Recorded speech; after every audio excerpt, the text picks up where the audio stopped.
setelah 4 tahun di ND, beliau pun diasingkan ke Bengkulu dikarenakan Belanda merasa beliau masih aktif dalam Partai Indonesia.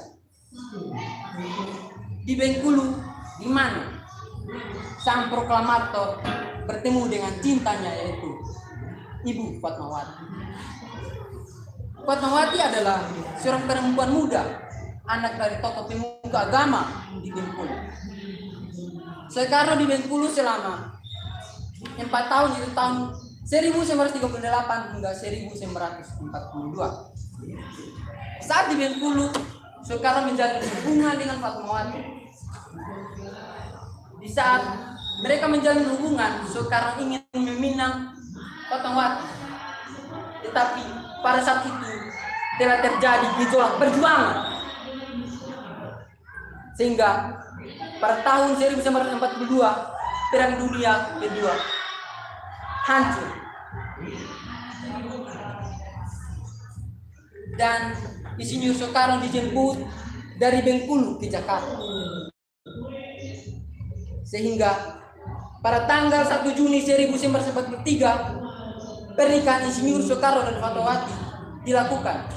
Akan tetapi pernikahan mereka diwakilkan karena jarak yang memisahkan mereka. Insinyur Soekarno yang berada di Jakarta, sementara Fatmawati yang berada di Bengkulu.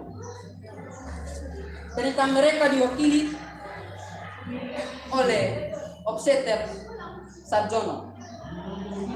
Pada tahun yang sama, Fatmawati diantar oleh keluarganya ke Jakarta untuk bertemu dengan Insinyur Soekarno. Insinyur Soekarno di Jakarta bertemu dengan Muhammad Hatta dan Sultan Syahrir untuk mengatur siasat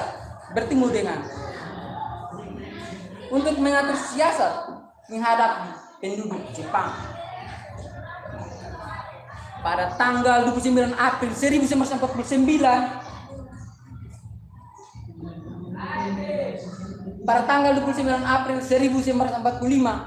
Badan Penyelidik Usaha-Usaha Persiapan Kemerdekaan Indonesia atau yang kita kenal dengan BPUPKI didirikan.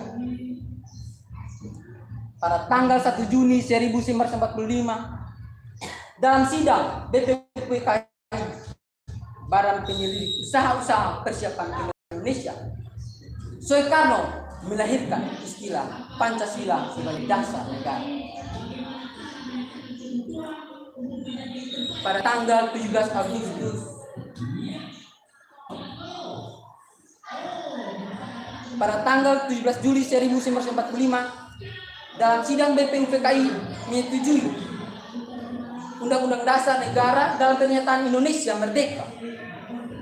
Perbuatan yang membuat Pancasila lengkap batang tubuh Undang-Undang Dasar yang kemudian dinamakan Undang-Undang Dasar Negara Republik Indonesia tahun 1945.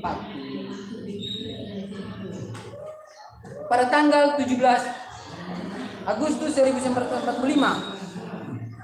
Panitia Persiapan Kemerdekaan Indonesia PPKI dibentuk oleh Soekarno dan Soekarno menjadi ketuanya.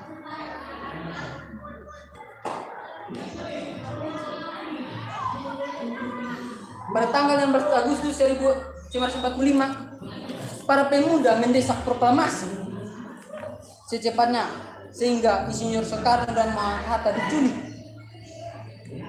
dan membawanya mereka ke Rijksdepok sekitar pukul 3 dini hari. Dan keesokan paginya tepat pukul 8.00 Soebarjo menjemput Soekarno dan Hatta untuk kembali ke Jakarta. Sesampainya di Jakarta, Soekarno Hatta bersama Ahmad mereka langsung merumuskan naskah proklamasi di rumah Laksamana Maeda.